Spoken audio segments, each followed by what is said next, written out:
The snow hit Newcomb 3 days before I did, and nobody bothered clearing the station entrance.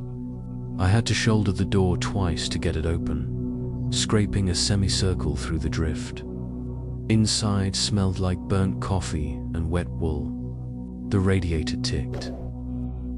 In the corner, putting out just enough heat to make the windows sweat. My first winter assignment. 27 years old, 5 months out of the academy. And they sent me to the Adirondacks in January because someone had to take it and I was the newest hire. That was pretty much it. The desk had my name on a piece of masking tape. Marshall. Someone had written it in Sharpie, neat block letters. There was a filing cabinet next to it, a computer that looked about 15 years old, and a phone with 6 different lines. A laminated map of the High Peaks region covered most of the wall, marked up with pencil and highlighter. I figured I'd get to know it pretty well. The radio was already going.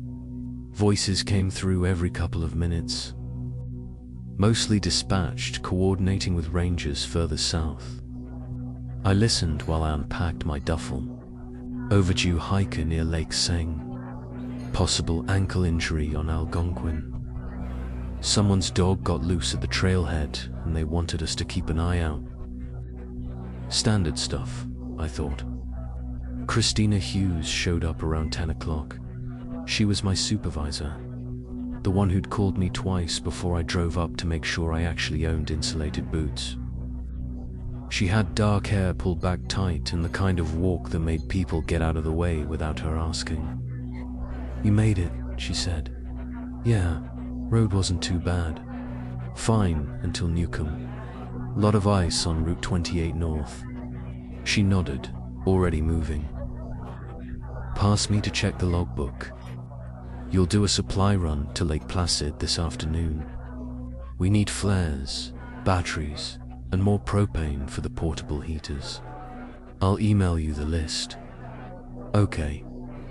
After that, I want last week's permits processed and filed. There in the cabinet, second drawer. Someone was supposed to finish them before Christmas, but didn't. I said I'd handle it. She glanced at me then, just for a second. "Most of what we do here is paperwork between patrols. You good with that?" "Yeah. Because if you're expecting to run rescues every day, you're going to be disappointed. Most calls are people who twisted something, got lost because they didn't bring a map, or started a hike at 3 o'clock in the afternoon and surprised themselves by running out of daylight." "I get it. Good." She pulled her jacket tighter. "I'm doing a loop to check trail conditions.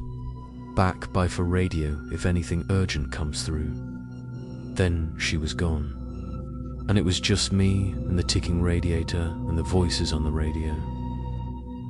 I did the supply run first, took the station truck down to Lake Placid, picked up everything on Christina's list, plus an extra box of hand warmers because the price was decent.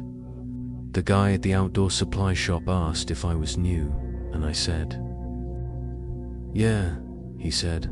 "Winter up here wasn't bad if you respected it." I told him I would. Drove back, unloaded, started on the permits. They were backcountry camping requests mostly. People who wanted to stay overnight in the wilderness zones where you had to register in advance.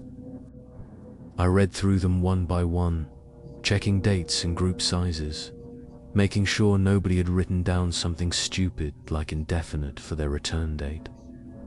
A couple did. I marked those for Christina to review. It took about 2 hours. My back started to ache from the chair, which didn't have great support.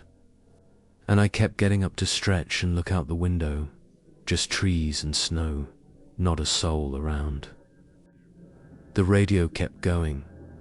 Dispatch checked in with Rangers, Torres, and Mackenzie. Someone called about a broken gate at a parking area. A woman wanted to know if the trails were safe for her kids and got transferred 3 times before someone answered.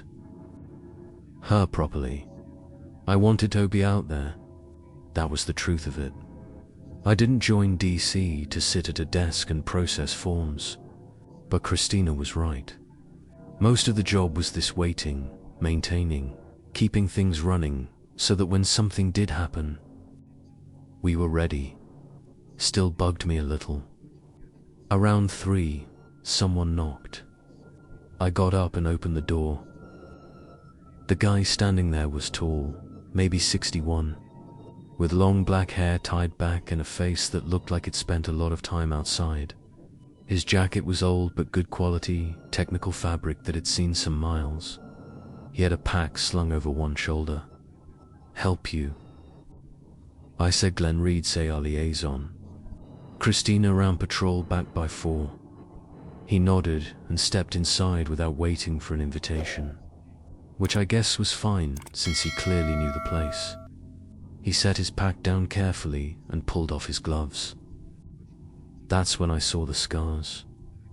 Old burns looked like across the backs of his hands and up along his neck. Not fresh, but prominent. "You're the new guy," he said. "Tommy Marshall, right?" He moved to the map on the wall, studying it for a minute. Then he pulled a pen from his pocket and made a small mark near one of the trails. Another further west. He didn't explain. "What are those?" I asked. "Notes about what?" He glanced at me. His eyes were dark, hard to read. Old burn sites. Places where fires went through years back. Wildlife patterns shift around them. Okay. Gets cold like this, animals get desperate. They come down lower, move into places they wouldn't normally go. I waited, but he didn't add anything else. Just kept looking at the map. "You warning me about bears?" I said, among other things. "I've got an air horn." And Christina said most of the bears are hibernating by now anyway. Most are. He marked another spot. This one closer to the station. Cold like this wakes things up sometimes. Hunger does. It felt like folklore. The kind of thing locals tell new rangers to see if they'll spook. I'd heard plenty of it at the academy. Ghost stories about the backcountry. Animals that supposedly tracked hikers for miles. Weird sounds that nobody could explain. It was always exaggerated. "I'll keep an eye out," I said, trying to be polite. Glenn kept his pen and turned away from the map. "You do that?" He stayed another 20 minutes, pulling out some kind of portable speaker from his pack and checking the batteries. "White noise machine," he said when I asked. "Used them on night searches to block out distractions. Seemed like overkill to me, but I didn't say so." Christina got back at 4:15. She and Glenn talked in the corner for a while, voices low, and I went back to the permits. I heard her say something about conditions being stable for now, and him saying something about checking again in a week. Then he left. He always liked that. I asked after the door closed. "Like what?" Cryptic. Christina almost smiled. "Glenn's careful. Pays attention to things most people don't. You'll work with him eventually. He knows the backcountry better than anyone." He was marking burn sites on the map. Said animals get hungry in thawed. They do. Seemed like he was trying to spook me. She looked at me for a second, then shrugged. "Glenn doesn't joke around much. If he tells you something, he means it." I let it drop. The rest of the day was quiet. I finished the permits, updated the call log, checked the equipment inventory. Christina made another pot of coffee, and we went over the patrol schedule for the next 2 weeks. I'd be doing trailhead checks mostly and helping with any calls that came in close to Newcomb. She'd handle the longer routes until I knew the area better. The radio chatter picked up again around 6. Another overdue hiker, this time near Marcy Dam. A ranger further east was heading out to check. Possible frostbite case at the lodge. Dispatch coordinating with local EMS. I listened, one hand resting near the truck keys on my desk. Christina noticed you'll get your chance. I know most of it's going to be easy stuff. Blisters, mild hypothermia. Someone who didn't pack enough food. I know, I said again, but I wanted it anyway. The call, the dispatch, the radio crackling with coordinates and urgency. I wanted to be the one driving out with the lights on, medkit in the passenger seat, moving fast because someone needed help and I was close enough to give it. That was why I joined. The sun dropped fast. By 7, it was full dark and the temperature outside hit 12. Christina turned up the radiator and pulled the blinds. The windows had frost creeping in from the edges, little patterns that looked almost deliberate. The radio kept going, voices checking in, calling out, coordinating. I sat at my desk and washed the phone lines, waiting for one of them to light up. Something was building. I couldn't say what or why, but the station felt like it was holding its breath. Maybe it was just me, restless and new and wanting to prove I belonged here. Maybe it was the cold pressing in from outside, or the way Glenn had marked those burn sites without explaining, or the static that crept into the radio every time someone transmitted from the northern zones. I didn't know, but I kept the air. Horn clipped to my belt, and I kept my eyes on the map, and I waited for whatever was coming next. The call came through on my 8th day. I'd gotten comfortable by then. Comfortable probably isn't the right word. Used to it maybe. The routine of trailhead checks, the smell of burnt coffee that never quite left the station. The way Christina would check the weather 3 times before deciding anything. I'd stopped expecting drama. Most of our work was boring in the good way. Paperwork, supply runs, hikers with blisters who just needed a ride back to their car. Jerry. Salinas called in around 2:30 p.m. I recognized his voice from the intro Christina had done earlier that week. Older guy, trailhead steward, up at the Adirondack Lodge near Lake Placid. He handled parking, checked permits, kept an eye on who came back and who didn't. Got to overdue, he said. His voice had that upstate cadence, slow and deliberate. Taylor Coleman and River Campbell signed out for a loop toward Indian Pass this morning. Said they'd be back by noon. It's past 2 now, and the lot's almost empty. Christina was already pulling the map down, spreading it across the desk. What time did they leave? 7:45, maybe 8.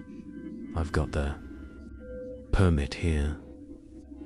Said they were experienced, had snowshoes and layers, but that's a 6-hour loop in good conditions, and we've got maybe 2 hours of decent light left. I watched Christina's face. She didn't look panicked. She looked like she was doing math in her head, calculating daylight and temperature and trail distance. All right, she said. We'll do a hasty search. If they're just moving slow, we'll intercept them before dark. Jerry confirmed and signed off. Christina turned to me. You're going with Glenn. He's already geared up. He was here earlier dropping off-trail reports. That surprised me a little. I hadn't seen Glenn come in, but he had a habit of moving quietly. Christina was already on her phone, probably texting him. Grab the rescue sled from the shed, she said. Extra batteries, blankets, the medkit with the orange tape. I'll load coordinates into the GPS. I didn't ask questions, just moved. The shed was behind the station, padlocked with a combination Christina had made me memorize on day 2. Inside, it smelled like canvas and cold metal. The rescue sled was a rigid plastic thing, bright red, with handles and tie-downs. I dragged it out along with a duffel full of emergency supplies and a nylon bag stuffed with wool blankets. By the time I got back to the truck, Glenn was already there, his pack on, checking the straps on his snowshoes. He nodded at me, didn't say anything. Christina handed me the GPS unit and a radio. Main channel. I'll coordinate from here and meet you if we need more hands. Jerry's plowing the access road as far as he can, but you'll probably have to hike the last mile or 2. Got it, I said. Glenn climbed into the passenger seat. I took the wheel. Christina knocked twice on the hood and we pulled out. The drive took 40 minutes. Route 73 was clear until we hit the turnoff for the lodge. Then the pavement turned to packed snow with tire ruts frozen into uneven ridges. My hands stayed tight on the wheel. Glenn didn't talk.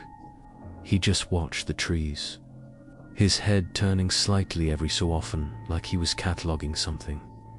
We passed 2 other vehicles, both empty, parked at pullouts, probably day hikers' hood.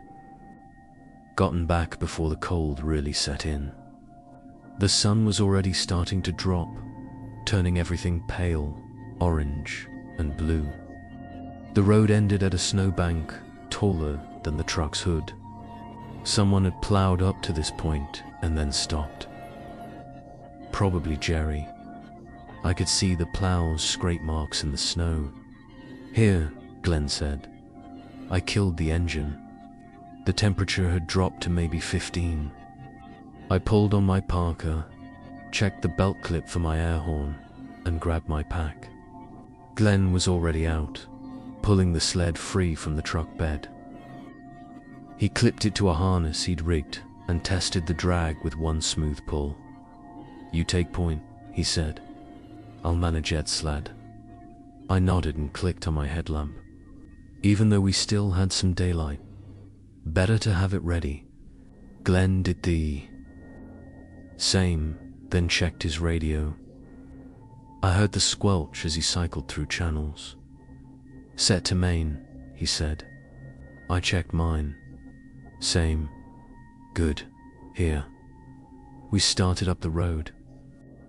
It wasn't technically a road anymore, just a wide corridor of snow between trees. Tire ruts visible under a fresh inch of powder. My boots crunched. The sled hissed behind us as Glenn dragged it. The air was so cold it made my teeth ache if I breathed too deep. I kept my pace steady, fast enough to cover ground, slow enough not to burn out. Glenn matched me without effort. The guy moved like he'd done this 1,000 times. Probably had. Halfway up, maybe 20 minutes in, my radio crackled. Marshall Reed, this is Hughes. I've got updated coordinates from Jerry. He found their entry. Point on the trail register. Sending now. I stopped and pulled the GPS unit from my pocket. Glenn stopped too, turning slightly to watch me, but the GPS didn't update. I waited. Nothing. Did you get that? I said, glancing at Glenn. He pulled his own handheld radio from his chest strap and checked it. His face didn't change much, but his eyes narrowed. He held the screen toward me. The frequency was quiet. No transmission indicator, no static, nothing. That's weird, I said. Then the radio crackled again. Coordinates confirmed, Christina's voice said. You should see a split. In the road near a downed birch. Take the left fork. I looked at Glenn. His radio was still silent. No light, no activity. Mine was transmitting, or something was coming through, but his wasn't picking it up. "Check your battery," I said. He didn't answer, just tilted his head, slightly, listening. Then my radio crackled a third time. "Marshall," hear my own voice said. "We just passed the downed birch. Left 4 confirmed. There's a marker post about 50 yards up with red tape." I stopped breathing for a second. That was my voice. Exact tone, exact cadence, but I hadn't said it. I hadn't keyed the mic. I looked down at my glove, at the push-to-talk clipped to my chest strap. I hadn't touched it. Glenn's eyes were on me now, steady, waiting. I pulled off my glove and checked the mic. The connection was solid. I pressed the push-to-talk and spoke. "Hughes, this is Marshall. Radio check static." Then Christina's voice. "Copy, Marshall. You're clear." "Did you hear another transmission just now?" I said, someone using my call sign. Pause. Longer than it should have been. "Negative," Christina said. "Last transmission was me sending coordinates. You were the first response." I looked at Glenn. He shook his head once, slow. I let go of the push to talk and just stood there. The cold pressed in. My breath fogged. The sled sat silent on the snow. Behind us. "Keep moving," Glenn said quietly.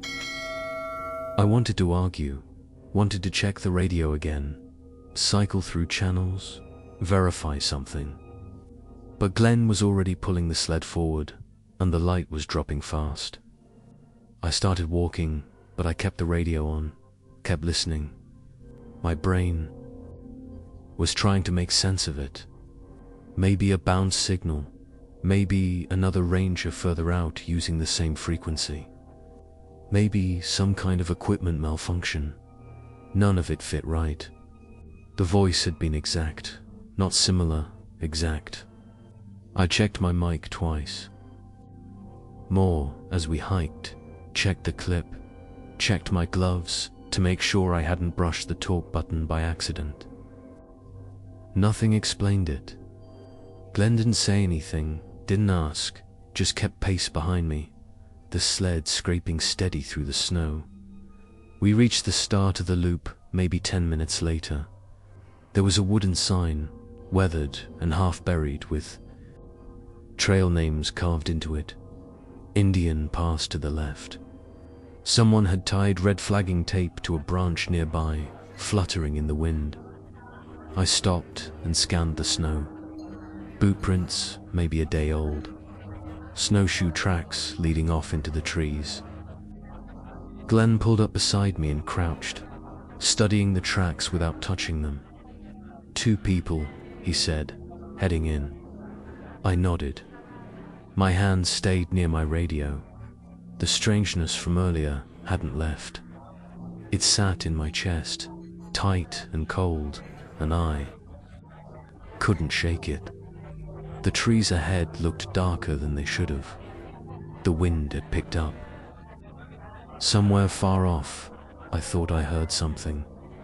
Maybe a voice. Maybe just branches scraping. Glenn stood and adjusted his pack. Stay close, he said. I clicked my headlamp to full beam and started down the trail. I saw it maybe 10 feet past the trailhead marker. A snowshoe, just one, lying on its side in the snow with the binding snapped clean through, not torn or frayed, but broken. Straight across like someone stepped wrong and the whole thing gave out. Glenn stopped beside me. He didn't say anything. I crouched down and looked at it without touching. The binding was new enough that the edges of the break was still sharp. No weathering. Fresh today, probably. Maybe yesterday at the oldest. Next to it, cutting away from the trail and into the trees, was a drag mark. Not a footprint, not a slide where someone sat down. A drag mark, wide and uneven, carving through the snow in a line that went straight into a stand of tight spruces about 20 yards off the trail. And along the edge of it, every few feet were small, dark droplets. Blood. I stood up fast.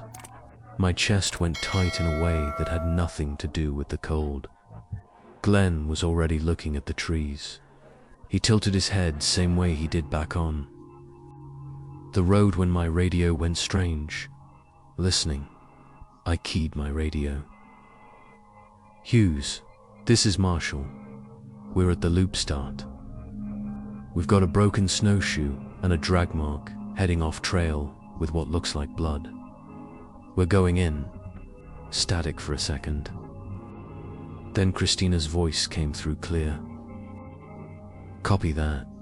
Keep me updated. I'm en route to your position now. I clipped the radio back and looked at Glenn. You good to leave the sled here? He nodded once, unclipped the harness, and let it drop into the snow. Then he pulled something from his pack, one of those white noise machines he'd been messing with at the station. He turned it on, checked it, then turned it back off and clipped it to his belt. I didn't ask. I went in first. The drag mark was obvious enough that I didn't need to think about it. Just followed the trench through the snow, stepping carefully to the side so I wouldn't mess up whatever was there. The blood droplets kept appearing, small ones. Not a gush or a pool, just little specks every few feet, like someone was bleeding, but not hemorrhaging. The trees were tight, spruces with branches that hung low and scraped my shoulders. As I pushed through, my headlamp beam kept catching on bark and snow, throwing shadows everywhere. I kept my hand near my air horn. Didn't know why exactly, just felt better. Behind me, I could hear Glenn moving steady, quiet, but every few seconds he'd stop and I'd hear him breathing slow and controlled, and then he'd start again. I wanted to go faster. The idea that someone might still be alive out here, bleeding and alone, made waiting unbearable. But the snow was deep and the branches kept grabbing at my parka, and I had to focus on not tripping over roots I couldn't see. The drag mark bent to the right, then it straightened out again. The blood was more frequent now, still just droplets, but closer together. I pushed through another set of branches and almost stepped on a broken limb, then another. The snow here was churned up, disturbed in a wide, messy area like something had thrashed around or been hauled through without care. The drag mark turned into a shallow trench, wider than before, deeper, and the branches around it were snapped off at chest height, some of them hanging by splinters. It didn't look like someone had walked through here and collapsed. It looked like something heavy had been hauled, dragged deliberately. That thought sat wrong in my head, but I didn't stop moving. Glenn was right behind me now, close enough that I could hear his breathing. He still wasn't saying anything. The trench went another 15 feet, curving slightly left, and then it just stopped. A guy slumped against a log with his legs bent awkwardly to one side and his head, fingers red and swollen. The skin around his knuckles torn up and bleeding in places like he'd been clawing at something. I moved fast, dropped to a knee beside him, and pulled off my glove so I could check for a pulse at his neck. Skin was cold but not frozen. Pulse was there, slow but steady. His eyes opened, pale blue, bloodshot. His voice was rough, like his throat was raw, but the words were clear, deliberate. I hadn't told him my name, hadn't said anything except, "Hey, what's your name?" I asked, kept my voice calm. Procedural. Can you tell me your name? Taylor, he said. Then he coughed. You. Hear her. I glanced back at Glenn. He was standing about 5 feet behind me, facing the trees instead of Taylor. His hand was on his belt near the white noise machine. Where's River? I asked, turned back to Taylor. Where'd you last see her? Ridge, Taylor said. He lifted one of his ruined hands and pointed vaguely to the left. She's calling. She keeps calling. I tried to get to her, but his sentence bent, stopped, then started again in a way that didn't quite connect. Tommy Marshall, he said. That's you. You came. I knew you'd come. The way he said it made my skin crawl. Not grateful, not relieved. How do you know my name? I asked. He smiled. Just a little. His lips were chapped and cracked, and the smile didn't reach his eyes. River told me, he said. Then he laughed, short and sharp. The raw skin, the torn-up knuckles, the way his boots were scuffed, like he'd been dragged backward through the snow while trying to dig his heels in. Who dragged you here? Your boots are trashed. Your hands look like you fought. Someone. I was trying to reach her. His voice went tight, frustrated. She kept calling, and I kept trying, but the snow kept pulling, and I couldn't. He stopped, stared at me. I heard his boots crunch in the snow. And then he was beside me, crouched low, looking at Taylor's face instead of his injuries. Where's River now? Glenn asked. Taylor's eyes shifted to him, blinked slow. Ridge, she's calling. You hear her? She's calling, Taylor said again, insistent now. She keeps saying help. No obvious dilation. We're going to get you out of here, I said. Pulled my radio.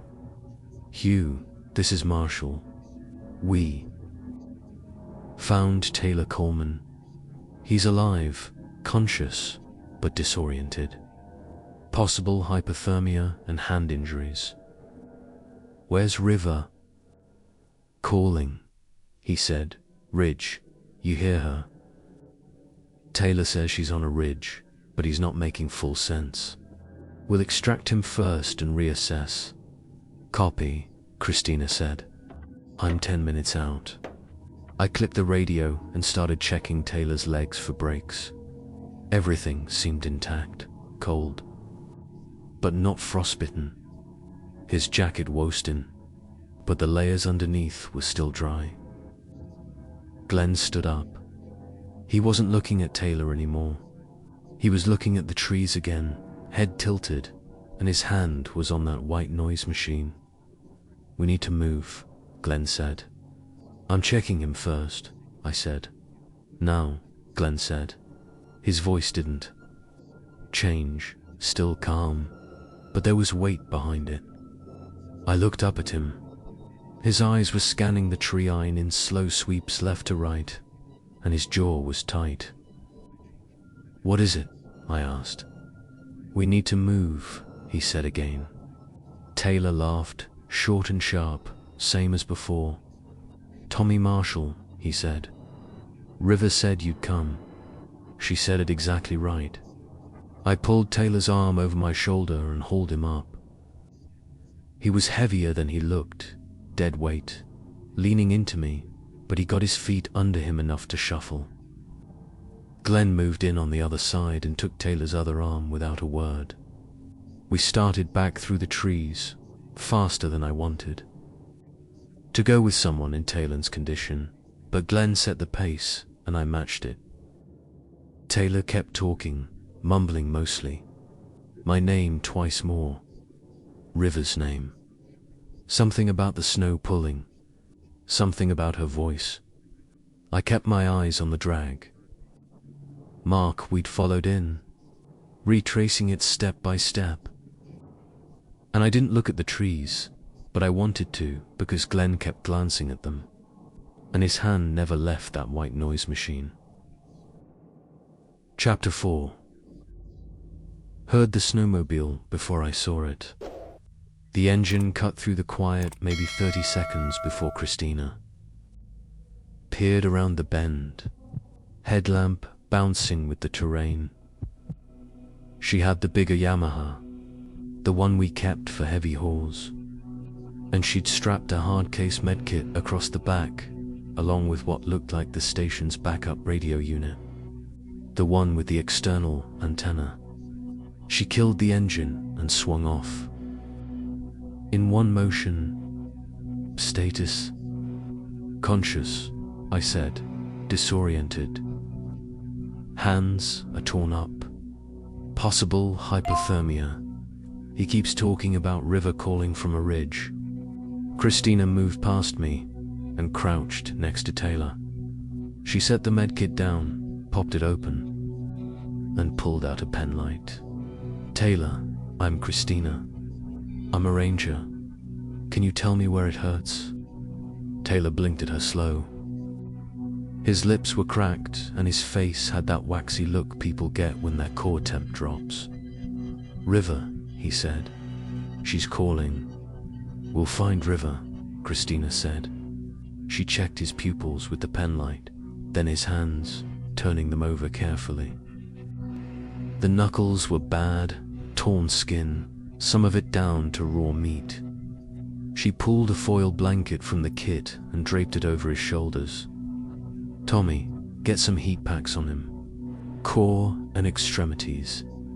I dug into my pack and found the hand warmers I'd bought extra of back on my supply run. Shook 4 of them to activate and tucked 2 inside Taylor's jacket at his ribs, 1 in each armpit. Christina wrapped his hands in gauze while I worked. Glenn stood about 10 feet back, watching the trees. He hadn't said anything since Christina arrived. After a second, he turned and started gathering deadfall from the edge of the clearing. Branches, mostly. Some of them still had snow clumped on the ends. What's he doing? Christina asked. Not sure. Glenn came back with an armful of wood and dropped it in a rough pile between us and the tree line. He crouched and started arranging it, building. Something red. Christina said, "We're moving in 2 minutes."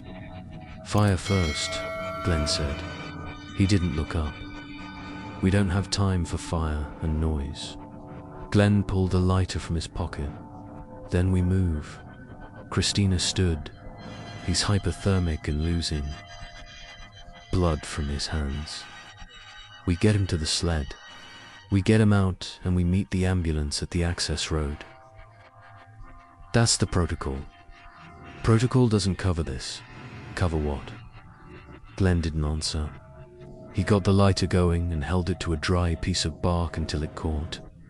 The flame spread fast, crackling as it hit the smaller twigs. I focused on Taylor, checked his pulse again. Still slow, still steady. His breathing was shallow, but even. The heat packs were doing their job. I could feel warmth starting to build under the foil blanket. Christina pulled the backup radio off her belt and keyed it. Hughes to dispatch. "Come in." Static for a second, then a voice. Clear, flat. "Dispatch, go ahead. This is Hughes. We have 1 subject located and secured. Requesting ambulance intercept at Loge Access Road. Coordinates?" She rattled off the GPS numbers. "ATA 20 minutes. Copy that. Hughes, ambulance is en route. ETA 18 minutes to Access Road. Confirmed. Cues out."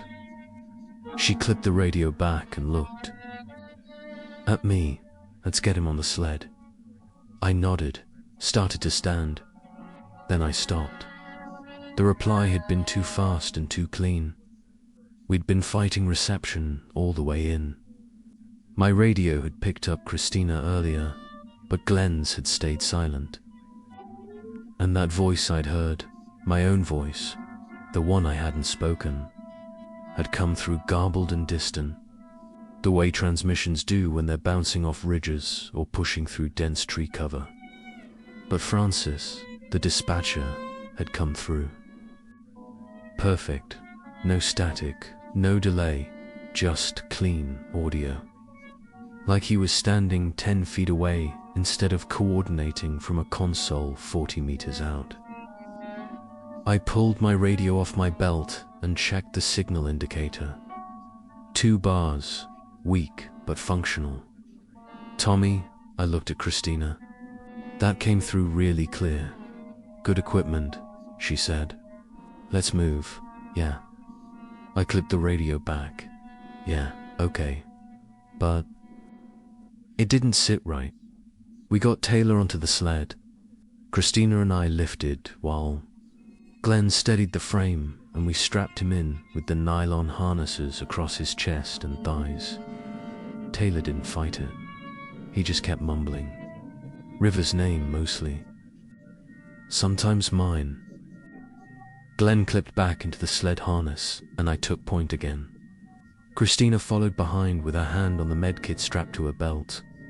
The fire Glenn had built was still going, small and contained, throwing orange light across the snow. We started back down the trail. The drag mark was still there, cutting through the snow to our left. I kept my eyes on the path ahead and tried to match the pace I'd set on the way in. Steady, controlled. Don't rush and don't stop. The woods were quiet, not normal quiet. Not the kind you get in winter when the snow muffles everything and the animals bed down. This was different. No wind, no branches creaking, no distant sound of anything moving, or settling or existing. Just our boots crunching through snow and the sled scraping behind us, and our breathing. I checked my watch. 16 minutes since Christina's call. We were making good time. The ambulance would be there. Francis had confirmed. 18-minute ETA, and we were moving fast enough to beat that if we didn't stop. Then I heard it crying. A woman's voice, thin and high and broken, calling out in short, gasping sobs. It was ahead of us, maybe 50 yards up the trail, past the next bend. River, Christina said. She stepped forward, past me, headlamps swinging toward the sound.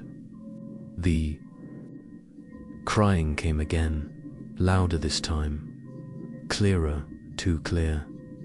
The trees should have muffled it, should have scattered the sound, made it hard to pin down, but this came through, clean and direct, like it was being piped in through a speaker. Glenn stopped. The sled jerked to a halt behind him. Don't, he said. Christina kept walking. River, we're here. Stay where you are. We're coming to you. The crying shifted, changed pitch slightly. Still high, still broken, but now it sounded closer, right around the bend. Glenn dropped the sled harness and moved fast. He grabbed Christina's arm and yanked her back hard. Enough that she stumbled. Hey, don't move toward it, Glenn said. His voice was low and tight. Don't respond. That's River Campbell. That's not River. Christina jerked her arm free. She's 50 yards ahead and she's in distress. We have a duty. It's bait. I stepped. Between them, we don't have time for this. Glenn looked at me. His face was blank, but his hand was on the white noise machine clipped to his belt. Every second we stand here is a second Taylor's core temp drops. I said, we extract him. We come. Back for river with more people and better light. That's the call. Listen to it, Glenn said. The crying came again. Same pitch, same rhythm, same breaks between sobs, identical. She's hypothermic, Christina said. She's in shock. People loop when they're at a loop, Glenn said. Exactly, I grabbed Glenn's shoulder and pulled him back toward the sled. We're moving now. He didn't fight me, just let himself be pulled, his eyes still locked on the trees ahead. I picked up the harness Glenn had dropped and clipped it to my own belt. Christina, stay close. Glenn watched the rear. I started walking. The crying followed us. The crying followed us around the next bend. Then it stopped. Just cut off mid-sob. No fade, no trailing breath. 1 second it was there, the next it wasn't. I kept pulling the sled. My boots crunched. Through snow. The harness dug into my belt and my headlamp beams swung across trees and packed trail ahead. The silence felt worse than the crying, made the air feel heavier, made every step feel like I was pushing through something thicker than cold. My beam caught something dark ahead, hanging wrong shape for a branch. I stopped. The sled jerked. Behind me, Christina nearly walked into my back. Marshall, she said. What? I pointed 10 feet ahead, maybe 12. A deer carcass hung from a low branch. Not tied, not snagged, hanging. The branch bowed under the weight, but didn't break. The deer's belly was split open from sternum to pelvis in one clean line, and steam rose from the cavity in slow, pale curls that caught my headlamp and glowed. The ribs were pulled apart. Most of the organs were gone. What was left looked dark, and wet and still warm enough to fog the air. The snow underneath was barely disturbed. A few drops of blood maybe, not enough for a kill site, not enough for a gutting. Christina stepped beside me. Her light joined mine on the carcass. She didn't say anything for 3 seconds. That's fresh, she said. I nodded. Fresh was an understatement. That deer had been alive 5 minutes ago, maybe less. The steam was still rising, steady and thick. The kind you only get when something's body temperature warm and the air is cold enough to pull the heat right out. Where's the rest of it? I said. Christina's light swept the ground. No drag marks, no tracks leading to or from the carcass. Just snow and the deer and that single branch bending under weight that shouldn't be holding. Glenn moved up beside us. His light added to ours. He looked at the deer for 2 seconds, then looked past it into the trees. Keep moving, he said. That was just killed, Christina said. I know. So, where's whatever killed it? Glenn didn't answer. He turned and walked back toward the sled, checking the straps on Taylor's chest harness and adjusting the foil blanket. I looked at the deer again. The edges of the split were too clean. No tearing, no jagged cuts. It looked surgical. It looked intentional. My stomach felt cold. Behind us, Taylor started laughing. It wasn't loud, wasn't wild, just a low, steady chuckle that came out in rhythm, like he was hearing the punchline. To a joke only he could hear. The kind of laugh you'd hear at a bar or a dinner table. Casual and easy, except Taylor was strapped to a rescue sled with hypothermia and torn hands. And we were standing in front of a steaming deer carcass in the UR. Middle of the woods, the laugh didn't fit. Didn't fit his injuries. Didn't fit the situation. didn't fit the way he'd been mumbling and looping 5 minutes ago. I turned. My headlamp caught Taylor's face. His eyes were half open, unfocused, staring up at nothing. His mouth was moving. The laugh kept coming, steady and even. No breaks for breath. Christina moved past me toward the sled. "Taylor," she said. "Can you hear me?" The laugh continued. Same rhythm, same tone. I tightened my grip on the rope clipped to my harness. The nylon bit into my glove. My teeth felt too tight in my jaw. "We need to move," Christina said. She didn't look at Taylor. She looked at me. Her voice was clipped and flat, the way it got when she was giving orders she didn't want questioned. "Now, Marshall, pull." I pulled. The sled scraped forward. Taylor's laughter didn't change, didn't get louder or softer, didn't speed up or slow down, just kept going in that same low, even rhythm as we moved past the hanging deer and down the trail. Glenn walked beside the sled now, not behind it. His hand stayed on the white noise machine clipped to his belt. His eyes swept the trees in steady passes left to right, up and down. 30 feet past the deer, Glenn stopped. "Hold," he said. I stopped. The sled jerked. Taylor's laugh kept going. Glenn unclipped his pack and set it down carefully. He opened the top flap and pulled out 2 more white noise machines. Small black rectangles, each about the size of a deck of cards with a single switch on the side. He turned the first one on. Static hiss filled the air, low and constant, the kind of sound that sits right at the edge of annoying.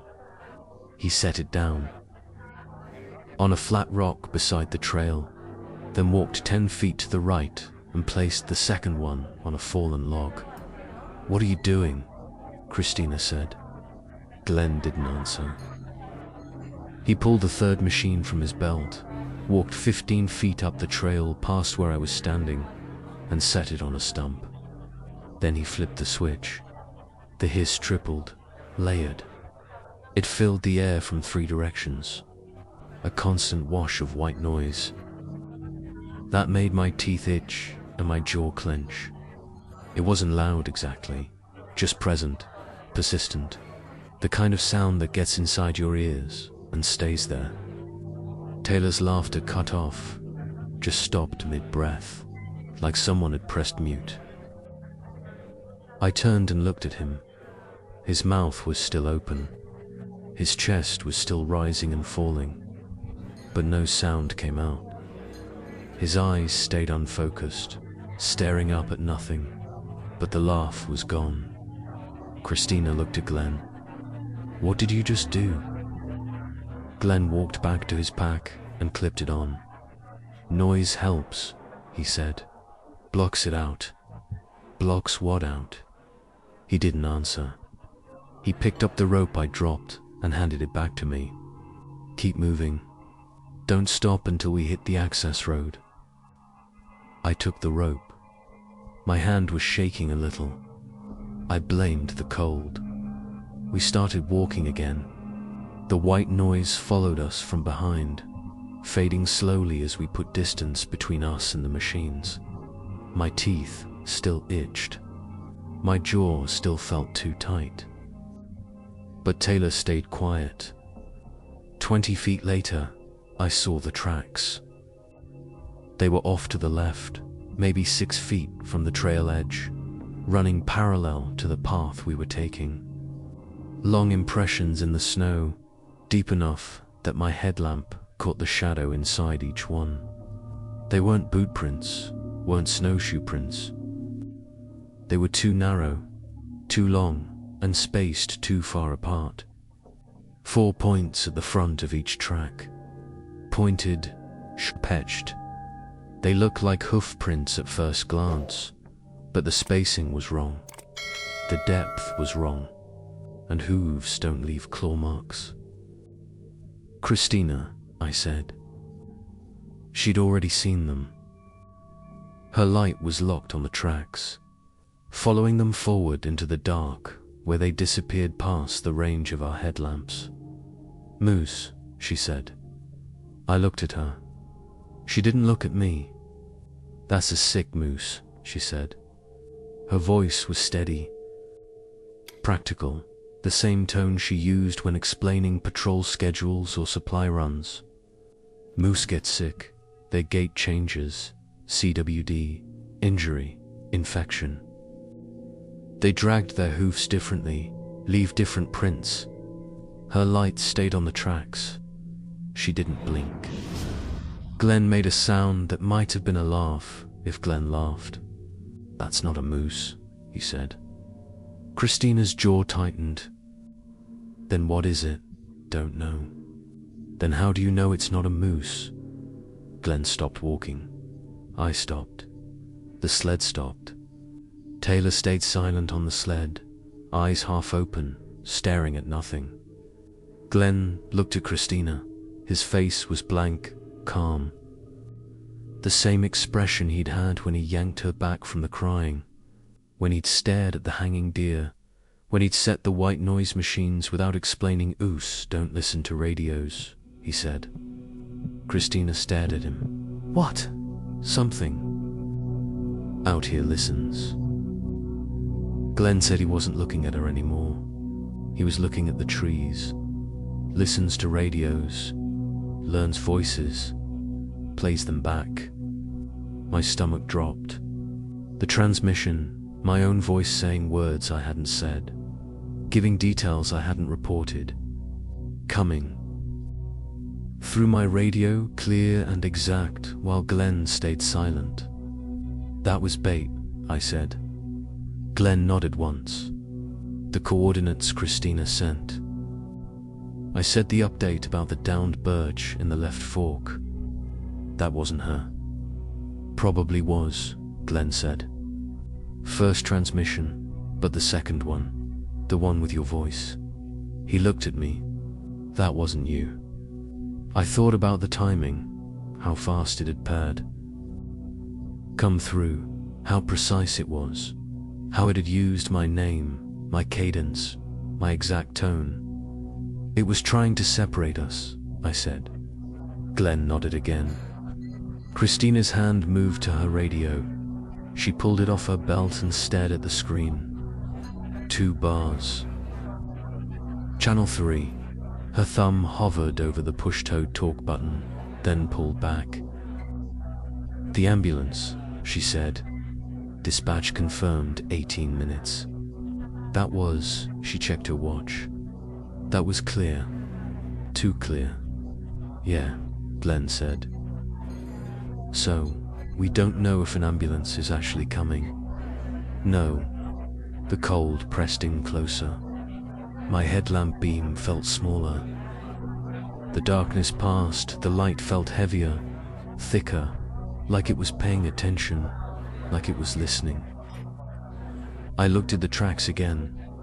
4 clawed points, too deep, too deliberate, running parallel to us, keeping pace. "It knows we're here," I said. Glenn adjusted his pack. "It's known since we got off the truck." "Then why hasn't it?" I stopped. I didn't want to finish the question. Glenn finished it for me. "Because it's playing." He started walking. I followed. Christina followed.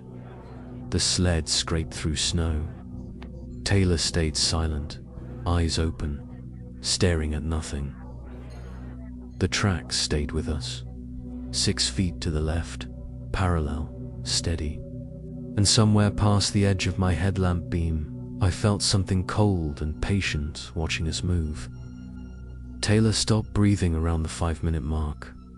I noticed it first. His chest just quit moving. The foil blanket stayed still. Christina dropped to her knees beside the sled and pressed 2 fingers against his throat. held them there for 10 seconds, then moved them to his wrist. She waited another 10. Nothing, she said. Glenn didn't stop watching the trees. Christina looked at the straps across Taylor's chest and thighs. Her hand moved to the buckle on the chest strap, hovered there. I knew what she was thinking. Dead. Weight slows us down. The sled's harder to pull. We're still a mile out, maybe more, and something's pacing us in the dark. I didn't say anything. Neither did Glenn. It was her call. She pulled her hand back and stood up. We keep moving. I grabbed the rope again. That's when Taylor's mouth opened. Not like a breath, not like a gasp, just opened. Slow and smooth, jaw-dropping until I could see the dark space inside. And then a voice came out. A kid's voice. Mum, high and soft. Maybe 9 years old, clear as anything. Mum, please come home. I'm waiting. Christina went rigid. Her headlamp beam stopped moving. She said, Diego. The voice came again. Same exact tone. Same exact phrasing. Mum, please come home. She took a step forward, not toward the sled, toward the trees. Her hand dropped away from her belt and her shoulders tilted like she was leaning into something. I didn't think. I just moved. I hit her from the side, full body weight, and we went down together into the snow between two of Glenn's white noise. Machines. The hiss was loud enough to make my teeth ache. Christina thrashed once, tried to sit up, then stopped. Her eyes refocused. She looked at me, then at the sled, then back at me. That wasn't... She started. No, I said. Glenn was already moving. He dragged a pile of deadfall from the clearing edge and dumped it in the middle of the trail, then pulled. 2 road flares from Christina's medkit. He cracked one, held it to the wood, and the bark caught fast. Flames spread orange and bright, throwing shadows that jumped and twisted across the snow. I stood up and pulled Christina with me. Her legs were shaky, but she stayed upright. We need a choke point, Glenn said. He wasn't looking at us. He was looking past the fire into the trees. Somewhere we can control the approach, burn, plan, and fall back. Christina shook her head. We hike out now. Fire gives us light and keeps it back, but we don't stop. Glenn turned. You want to run in the dark with that thing tracking us? I want to get to the access road before we're out of flares. I looked at the fire. It was already starting to die at the edges where the wood was wet. I looked at the sled. Taylor's mouth was closed again. His eyes were still half open, staring at nothing. We move, I said. Glenn stared at me for 3 seconds, then nodded once. Christina pulled her radio and keyed the mic. Hughes to Marshall. Do you copy? Static. To bars. Then her own voice came back. Exact. Clean. No distortion. Marshall, this is Hughes. Abandon the fire and move now. Coordinates confirmed. Ambulance is waiting. Christina lowered the radio and looked at Glenn. He stepped forward, took it from her hand, flipped it over, and ripped the battery out. The little rectangular pack came free with a plastic crack, and he threw it into the trees. Hey, Christina started. That wasn't dispatch, Glenn said. The fire collapsed in on itself. The center logs split and the flames dropped to coals, hissing in the wet snow underneath. Smoke curled up thick and gray. Go, Glenn said. I grabbed the sled rope and started running. Not a full sprint. I couldn't with the sled dragging behind me, but fast.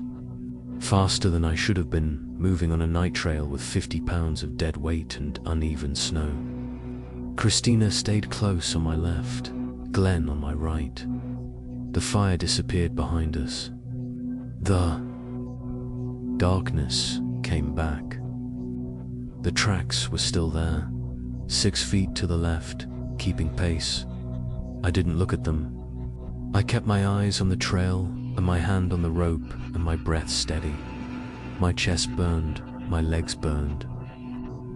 The sled scraped and jerked and I felt every root and rock through the harness clipped to my belt. We ran for maybe 10 minutes, maybe 15. Hard to tell. The trail bent left, then right, then straightened.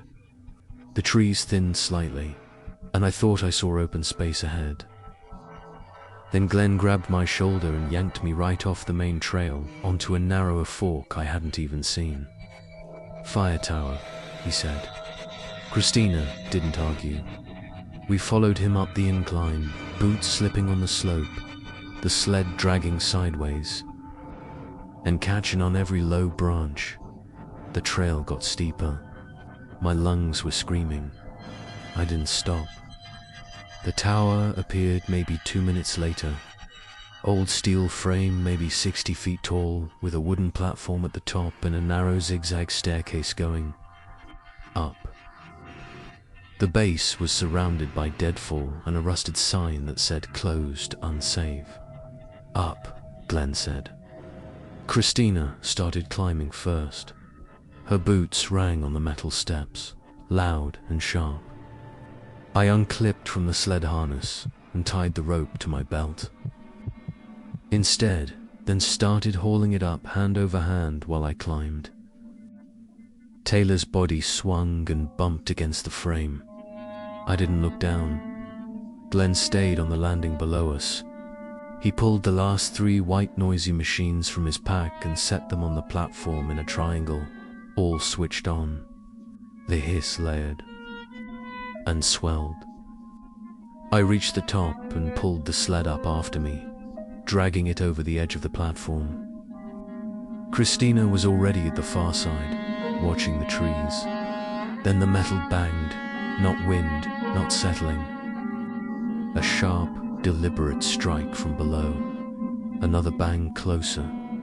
I leaned over the railing and looked down. Something was climbing, not using the stairs, using the frame itself, pulling itself up hand over hand on the support beams. I saw an arm first. Pale, too long. Fingers wrapped around the steel with no hesitation, no fumbling. Then another arm moving fast, moving smooth. I grabbed the air horn from my belt and blasted it. The sound was huge, flat and metallic and wrong in the open air. The thing recoiled, one arm slipping, and I saw its face for half a second in my headlamp beam. Wrong, just wrong. Too much movement under the skin. It dropped 10 feet, caught itself, and kept climbing. Its motion knocked the bottom machine loose. The black rectangle tumbled off the landing, and the hiss cut out. Then the second one went, then the third. Silence. And then the voices came back. All of them. The crying, the laughter, Taylor's mumbling, my own voice giving coordinates, Christina's voice telling us to move. And behind me, clothes, right at my back. Mum, please come home. Christina turned. I grabbed her jacket and yanked her back so hard. She stumbled into me. She tried to pull free, but I held on. The thing came over the rail. It moved too fast. 1 second. It was below the next. It was on the platform, crouched low with its arms bent wrong and its mouth open. That kid's voice was still coming out of it, still saying, "Mum," in that soft, high tone. I threw the flare. I didn't crack at first. I just pulled it from Christina's belt and threw it as hard as I could. It hit the thing in the chest and went off on impact. Red flame and smoke exploding across its torso. The voice cut off. It screamed instead. Not one voice. All of them layered and overlapping and breaking apart. It fell backward over the rail. And it grabbed the sled rope on the way down. The rope went taut, jerked, and Taylor's body slid across the platform toward the edge. I lunged for it, but I was too slow. The sled tipped, went over, and fell. The thing was still screaming. I leaned over and saw it hit the ground 60 feet below, flames spreading fast across its back and arms. It thrashed, rolled. The sled landed on top of it, and the impact drove it flat. The screaming got louder, then quieter, then stopped. The flames kept going. We stood there for maybe 30 seconds, maybe a minute, just breathing, watching the fire below. Glenn's forearm was burned. I noticed it when he leaned on the railing. The skin was red and blistered where the flare had bounced off the thing and caught him on the way past. "You good?" I asked. "Good." "Enough," he said. We climbed down slow. Christina went first, testing every step. I followed. Glenn came last, favoring his burned arm, but not saying anything about it. At the bottom, we circled the wreckage. The thing was still burning, smaller, now collapsing in on itself. The smell was bad. Not quite meat, not quite chemical, something else. Taylor's body was half buried under the sled frame. His face was gone. I didn't look too close. Christina pulled her radio. The battery was still missing, but she turned it over in her hands like she was checking for damage. Then she clipped it back to her belt and left it off. We walked out. It took 40 minutes to reach the trailhead. No voices, no tracks, just snow and trees and our boots crunching. Jerry was waiting with the plow truck idling and the headlights on. He saw us coming and stepped out, his face going tight when he counted heads. 2 went in, he said. 1 came out, Christina said. Sort of. Jerry nodded. He didn't ask. Francis, the dispatcher, sent help. Ambulance, sheriff, deke, backup. They arrived 20 minutes later and we gave statements. Christina did most of the talking. Fatal wildlife attack. Emergency retreat. Flare started fire during the extraction. The body couldn't be recovered safely in the dark. I filed my report the same way. Wildlife attack. Defensive use of flares. Victim deceased. Prior to reaching the access road, I left out the voices, left out the climbing, left out the thing that wasn't a moose or a bear or anything with a name I knew.